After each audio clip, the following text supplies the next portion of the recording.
Magandang araw po sa inyong lahat sa paggunita po ng Iglesia ni Cristo sa ika-140 kaarawan ng pagsilang ng kapatid na Felix Y. Manalo, ang kinikilala at sinasampalatayanan ng Iglesia ni Cristo na sugo ng Diyos sa mga huling araw na ito ay inihanda po namin para po sa inyo ang special episode na ito ng programang Ang Iglesia ni Cristo. Ang Iglesia ni Cristo sa kasalukuyan ay nakarating na sa 168 mga bansa at teritoryo sa buong mundo, na ang mga kaanib ay binubuo ng 152 lahi at nasyonalidad. Subalit ang gawaing ito ng Iglesia ni Cristo ay hindi agad ganito kalawak. Hindi natin malilimot na mahigit 1 siglo na ang nakalipas sa mga pulo ng dagat sa malayong silangan. Ito ay nagsimula sa isang tao, sa kapatid na Felix Y. Manalo. Hinulaan sa mga banal na kasulatan ng paglitaw ng isang lingkod na pinili ng Diyos na magmumula sa panahon ng mga wakas ng lupa, na ang palatandaang ibinigay ay ang pagsiklab ng unang digmaang pandaigdig na naganap noong Hulyo 27, 1914. Sa hula ay hindi lamang tinukoy ang kahalalan ng kapatid na Felix Manalo bilang lingkod na pinili, kundi nilinaw din ang karapatang ipinagkaloob, ang tipan na dumyo sa Diyos at ang pangakong pagtulong at pagpapalakas. Sa Isaiah 41, 9-10 ay ganito ang nakasulat: Ikaw na aking hinawakan mula sa mga wakas ng lupa, at tinawag kita mula sa mga sulok niyaon, at pinagsabihan kita, ikaw ay aking lingkod, aking pinili ka, at hindi kita itinakwil. Huwag kang matakot, sapagkat ako'y sumasa iyo. Huwag kang manlupaypay, sapagkat ako'y iyong Diyos. Aking palalakasin ka, oo aking tutulungan ka, oo aking aalalayan ka ng kanang kamay ng aking katwiran. Batay pa rin sa hula ang pagsusugo ng Diyos sa kapatid na Felix Manalo ay magbubunga ng pagtawag sa mga anak ng Diyos sa mga huling araw na ito, na magmumula sa malayong silangan, at ang katuparan nito ay ang paglitaw ng Iglesia ni Cristo sa Pilipinas. Sa Isaiah 43:5-6 ay ganito ang isinasaad sa hula: Huwag kang matakot sapagkat ako'y sumasa iyo. Aking dadalhin ang iyong lahi mula sa silanganan at pipisanin kita mula sa kanluran. Aking sasabihin sa hilagaan, bayaan mo, at sa timugan, huwag mong pigilin. Dalhin mo rito ang aking mga anak na lalaki na mula sa malayo, at ang aking mga anak na babae na mula sa mga wakas ng lupa.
Ang matibay na katunayan ng pagiging sugo ay hindi lamang ang pagpapakita ng hulang saliga ng kahalalan, kundi ito ay masusukat sa resulta ng kanyang gawain. Ito ay nilinaw mismo ng ating Panginoong Hesukristo na mababasa sa Juan 5:36 na ganito ang sinasabi. Ang mga gawang ibinigay sa akin ng aking Ama upang ganapin, ang gayon ding mga gawa na aking ginagawa ay nagpapatotoo tungkol sa akin na ako'y sinugo ng Ama. Ang kumbinsihin ng mga tao na makinig ng mga aral ng Diyos na nakasulat sa Biblia ay hindi po madali. Idagdag pa ang pag-uusig ng mga taong hindi naniwala sa mga aral ng Diyos na itinuro ng kapatid na Felix Manalo. Subalit palibhas ay sugo ng Diyos ang kapatid na Felix Manalo, hindi nahadlangan ng mga pag-uusig at ng iba pang mga pangyayari sa mundo na matupad ang gawaing itiniwala sa kanya ng Diyos na binabanggit sa Apokalipsis 7:2 hanggang 3. At nakita ko ang ibang anghel na umaakyat mula sa sikatan ng araw, na taglay ang tatak ng Diyos na buhay. At siya'y sumigaw ng tinig na malakas sa apat na anghel na pinagkaloobang maipahamak ang lupa at ang dagat, na nagsasabi, "Huwag ninyong ipahamak ang lupa, kahit ang dagat, kahit ang mga punong kahoy, hanggang sa aming matatakan sa kanilang mga noo ang mga alipin ng ating Diyos."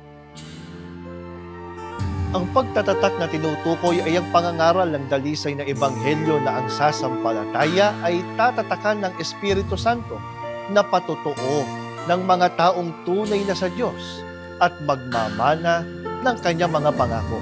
Sa Efeso 1:13 hanggang 14 ay ganito ang isinasaad. Kayo may naging bayan ng Diyos nang kayo'y manalig sa Kanya matapos ninyong marinig ang salita ng katotohanan, ang mabuting balita na nagdudulot ng kaligtasan. Kaya't ipinagkaloob sa inyo ang Espiritu Santong ipinangako ng Diyos bilang tatak ng pagkahirang sa inyo. Ang Espiritu ang katibayan ng mga pangako ng Diyos sa ating mga hinirang hanggang kamtan natin ang lubos na kaligtasan. Purihin natin ang kanyang kadakilaan.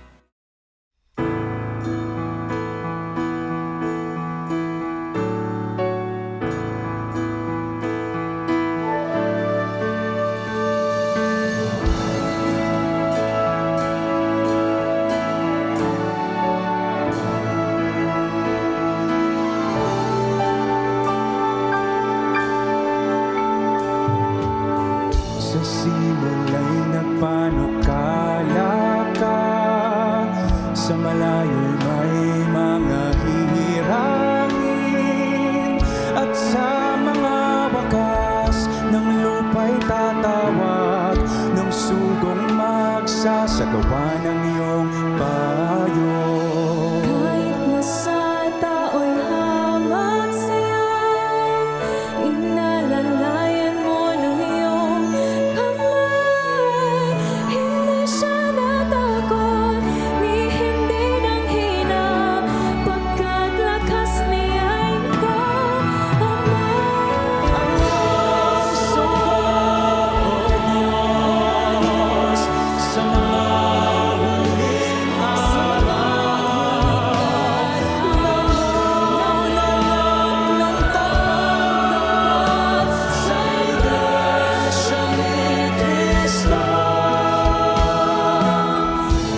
spread throughout the land.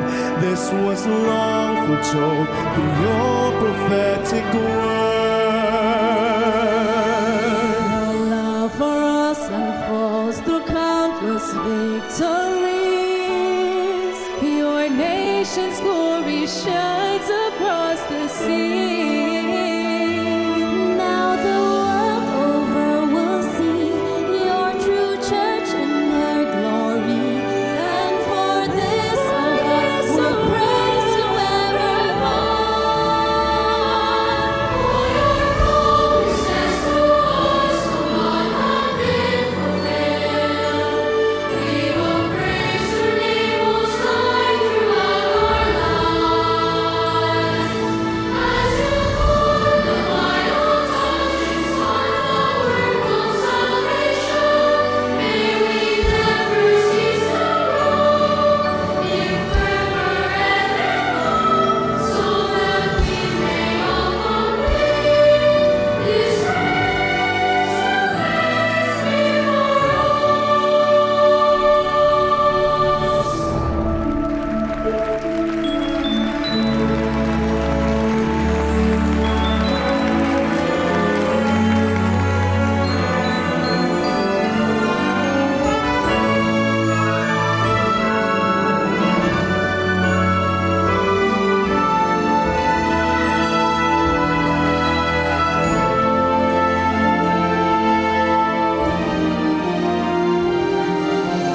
At tayo namang mga bunga ng pagsusugo, sundin ang utos ng Ama ng buong puso.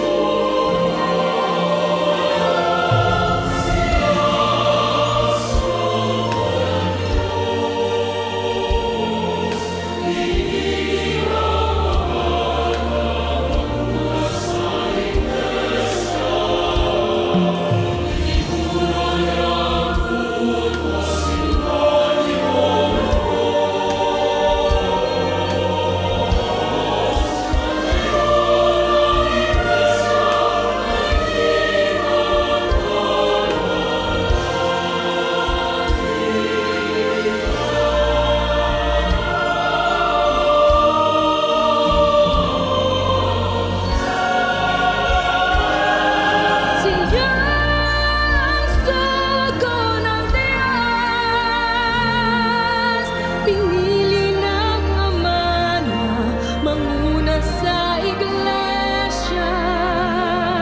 Itinuro niya ang utos, sinunod itong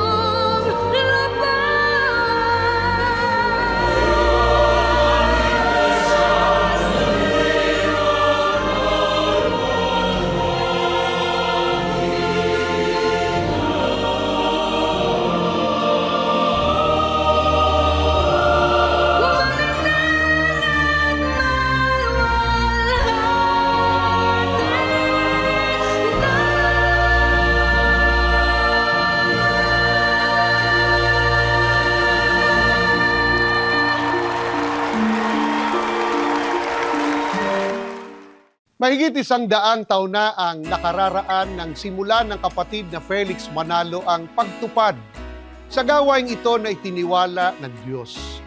Ang tagumpay na ibiniyaya ng Diyos sa iglesia ay hindi lamang kaya sa libu-libong lokal na nakatatag sa buong mundo. Ang pinakadakilang kahayagan ng pagkasugo ng kapatid na Felix Manalo ay ang mismong uri ng mga kaanib sa iglesia ni Cristo ngayon. Nabibigkis sa iisang pananampalataya at namamalaging nangahawak at sumusunod sa mga aral ng Diyos na itinuro ng kapatid na Felix Manalo at siyang patuloy na itinuturo ng pamamahala. Sapagat ito ang maghahatid sa tao sa pagtatamo ng kaligtasan, gaya ng tiniyak ni Apostol Pablo sa kanilang mga pinangaralan na mababasa sa unang Korinto 15, 1-2. Ngayon ipinatatalastas ko sa inyo, mga kapatid, ang ebanghelyo na sa inyo'y aking ipinangaral. na inyo namang tinanggap, na siya naman inyong pinananatilihan. Sa pamamagitan naman nito'y ligtas kayo kung matyaga ninyong iingatan ang salitang ipinangaral ko sa inyo. Ito rin ang makikita natin na sinisikap ng mga kaanib sa Iglesia ni Cristo na may sakatuparan sa kanilang buhay.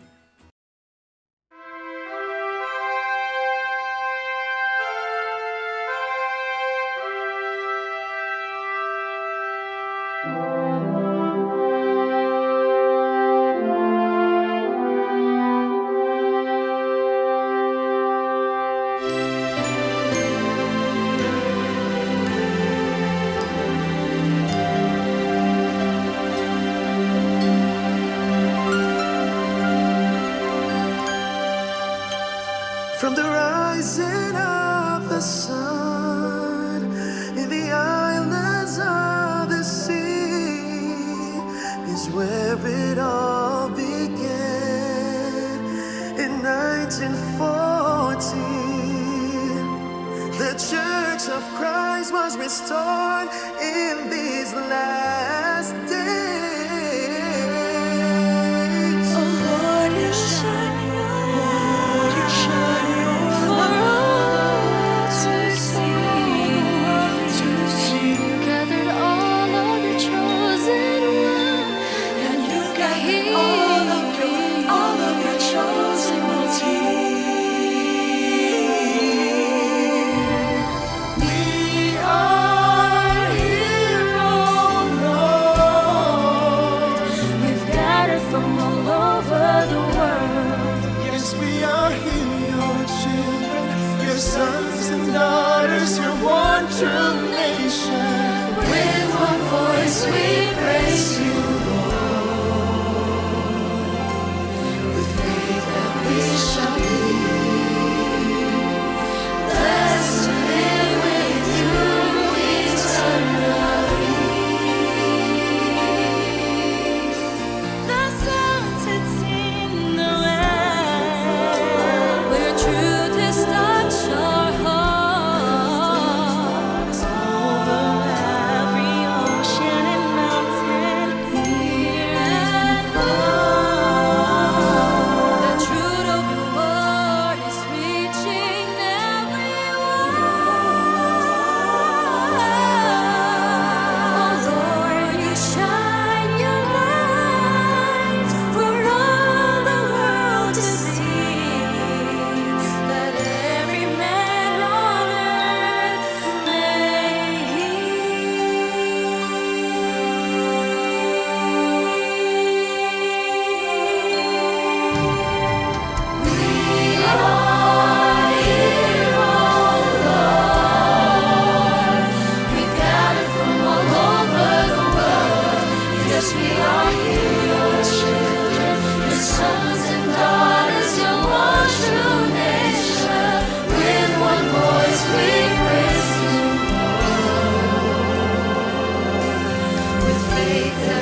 Hindi matatawaran ang pagpapagal at sakripisyo ng kapatid na Felix Y. Manalo.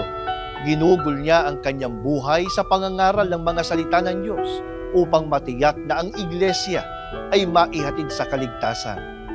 Ang nakasulat sa Isaiah 62:1 ay isa lamang sa nagpapatunay ng marubdob na pagmamahal ng sugo sa iglesia at paghahangad na maihatid ang mga naakit sa iglesia na makarating sa kaligtasan.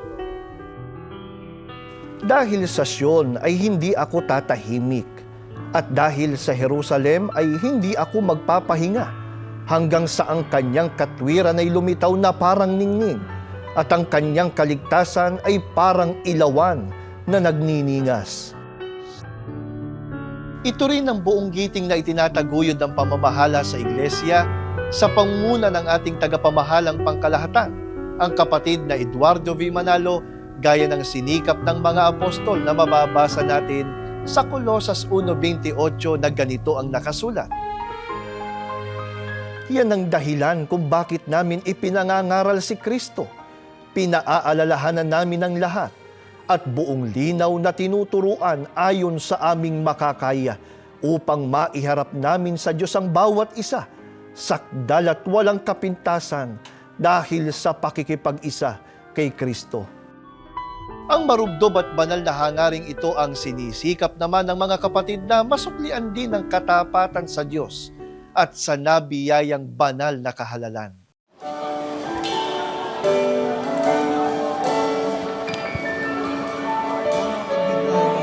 And we'll grow up inside the church and never turn away.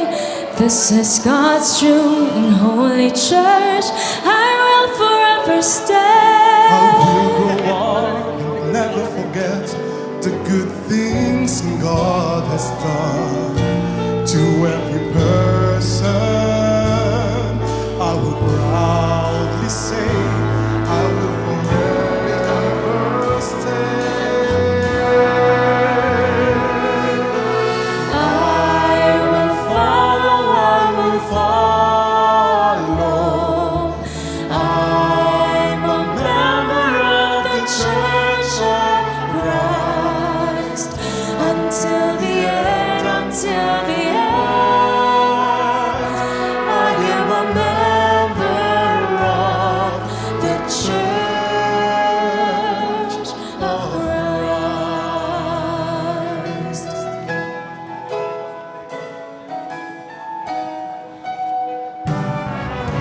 Susundin lahat ng aral mo, sa pagmamahala mo'y magpapasa ka.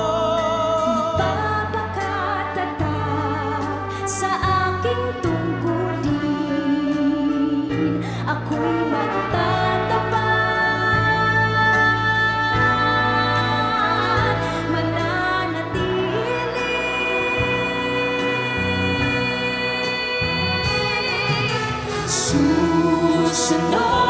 Susunod ako. Ako'y iglesia ni Cristo. Hanggang wakas, hanggang wakas. Ako'y tunay na iglesia ni Cristo.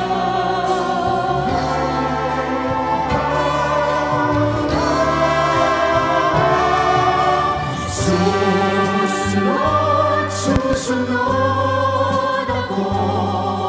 Ako'y iglesia ni Cristo. Hanggang wakas, hanggang wakas.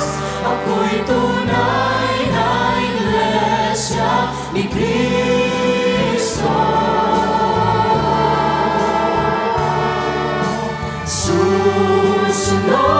Susunod ako. Ako'y iglesia ni Cristo. Hanggang wakas, hanggang wakas. Ako'y tunay na iglesia ni Cristo.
Saksing buhay mula mo'y naganap.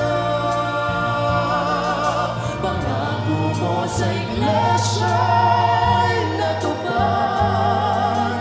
Ang magabayan mo po aming lakad. Kaligtasan ka na kami manghahawa.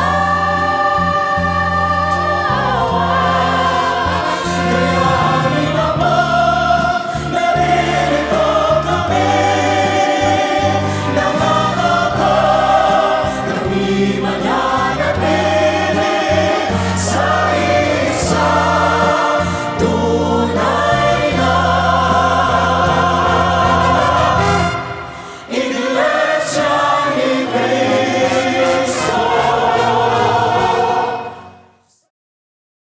Nakatanim sa puso ng bawat kaanib ang mga hula ng Diyos tungkol sa sugo. Hayag sa mga kaanib sa Iglesia ni Cristo na tinupad ng Diyos ang kanyang pangako sa kapatid na Felix Manalo at patuloy niya itong tinutupad sa kabuuan ng Iglesia sa pangunguna ng pamamahala. Marami man sa mga kaanib ngayon ay hindi inabot ng buhay ang kapatid na Felix Manalo. Pero ang aral ng Diyos na kanyang itinuro at ang kanyang pagmamahal at pagsisikap ay namamalaging buhay sa puso at isip ng mga kapatid. Kaya gaano man karami ang mga nasasagupang pagsubok at kabigatian ay hindi matitinag ang pananalig sa sugo, sa iglesia, sa pamamahala, at higit sa lahat sa ating Panginoon Diyos at sa ating Panginoong Jesucristo. Sa pagtatapos po ng special episode na ito ng programang Ang Iglesia ni Cristo, hayaan po ninyong iwanan namin sa inyo ang isang masayang awitin na naghahayag ng hindi matatawarang pananalig ng mga kapatid sa iglesia na bunga ng gawaing ito na sinimulang ipangaral ng kapatid na Felix Manalo, ang sugo ng Diyos sa mga huling araw.